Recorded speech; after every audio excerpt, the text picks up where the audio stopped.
to rip it up, watching happily as the cardstock fluttered its way into the garbage can. Then she'd cleaned up all the little scraps of paper so he wouldn't know what she'd done. She realized as she looked at herself in the mirror and noticed the blue eyeshadow — God, she hated blue eyeshadow — that keeping her nails that way was the only thing she hadn't changed about herself. When had those dark circles appeared under her eyes?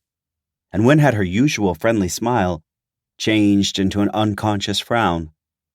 Her hair was cut too sharply for her face, her dress cut too low for her taste, her jewelry gaudy.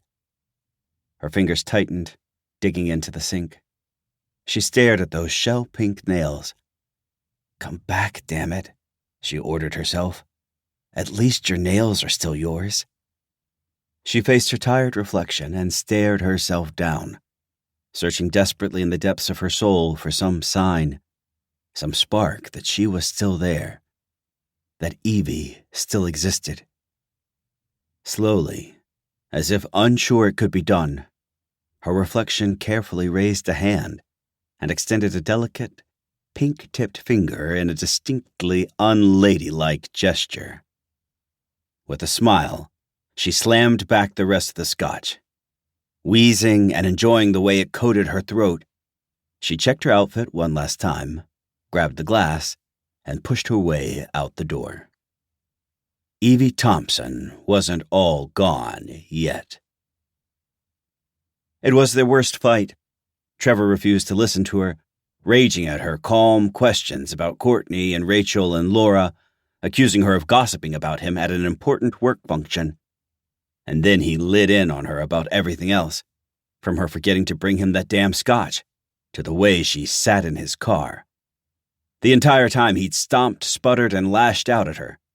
Evie stared at her nails. Trevor left in a rage after throwing her grandmother's ceramic dishes against a wall.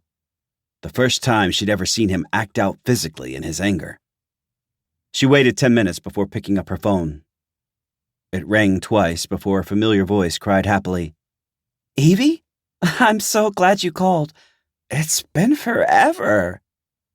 Evie fought down the lump that rose in her throat as she heard her old college roommate's familiar voice. "Dana?" She hadn't intended on sounding so quiet. "Dana," she tried again, louder this time. "I need your help." The silence on the other end of the line eventually broke with Dana's low, "What's wrong?" "Do you still live in Alaska?" "Yes. Why?" "If I pack and catch a flight, would you pick me up at the airport?" "Does this have to do with Trevor? Are you still with him?" God, how many years had she put up with him? How long had she defended him to her friends, who'd expressed their concerns about him? She owed Dana an explanation, and she'd have to give one once she knew she was safely out of Trevor's reach. "I don't want to be anymore," she said honestly. "Would you pick me up?" "Go pack." Chapter 1. Alaska was the only place Flynn Sinclair couldn't smell other people right away. Unlike Seattle, which was so overpopulated that he found his heart palpitating at the thought of ever returning, Alaska was full of people who were self-sufficient and quiet. The residents of Soldotna had never asked a single question when Flynn appeared in town, dropped nearly $1 million overnight on a tract of land between a wildlife refuge and the sea, and then vanished into the center of the property. Up here, people left well enough alone. Even better, Alaska was the only place where Flynn could control the shift. He'd never lived somewhere before where he could transition as often as he wanted.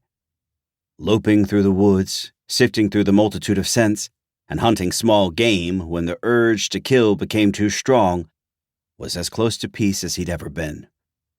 Granted, he missed female companionship that one night a month when the moon's sway hit him hardest. But after the clusterfuck of his ex-fiancée's infidelity, he wasn't ready to jump back into the dating scene. Flynn's younger brother Owen had hoped he was finally becoming responsible, and that he would return to a future of running their father's company once his rebellious days were out of his system. That was bullshit. But hey, if believing the lie made Owen's life more bearable.